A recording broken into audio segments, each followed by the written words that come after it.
Hey, what's going on, guys? I'm going to do a counter Noam Chomsky video for you guys on his book, Western Terrorism. Okay, the book Western Terrorism is very, very one-sided. Prime example. Okay, he notes that the Soviets were a major player in World War II, and in the European theater they were.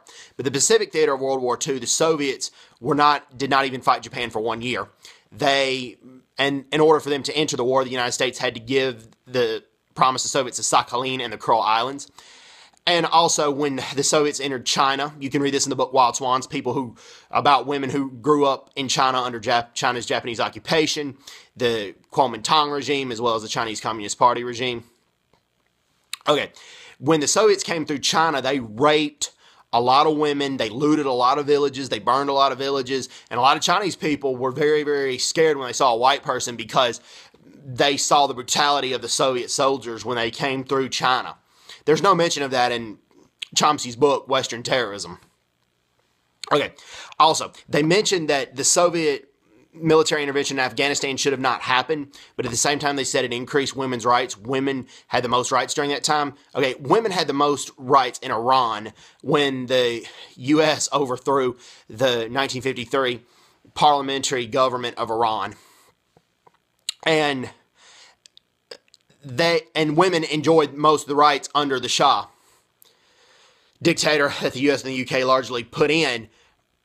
But you can't, and they talk about the U.S. and the U.K. doing that, overthrowing the 1953 parliamentary government of Iran, but at the same time, never talk about the rights that women enjoyed. You can't do that. I don't justify intervention in either of those countries in that time and in that to do something like that. It's just inexcusable. But you can't praise women's rights for one intervention and then not mention the other. You just cannot do that.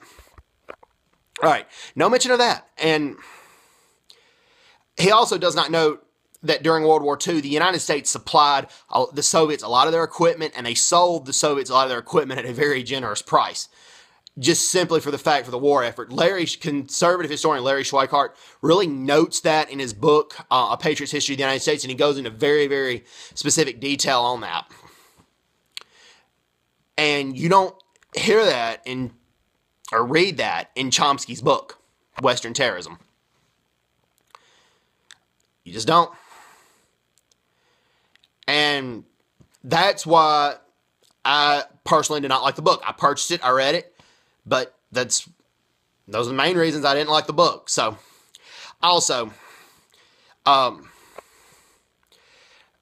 they should have criticized Japanese imperialism for what they did to China.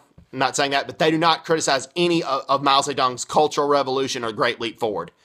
That did a lot of economic damage to China, and the book Wild Swans notes that. It notes the damage that Japan did to China, and it also notes what Mao Zedong and the Cultural Revolution, the damage it did to China. Actually, the general who led the Chinese forces in the Korean War, Peng Dehuai, he was jailed and stripped of his rank, all of that for criticizing Mao Zedong's Great Leap Forward. Yeah. And then also, you had to make steel during that time, and the steel really wasn't sold. It was just to make steel. And it drove the country into poverty.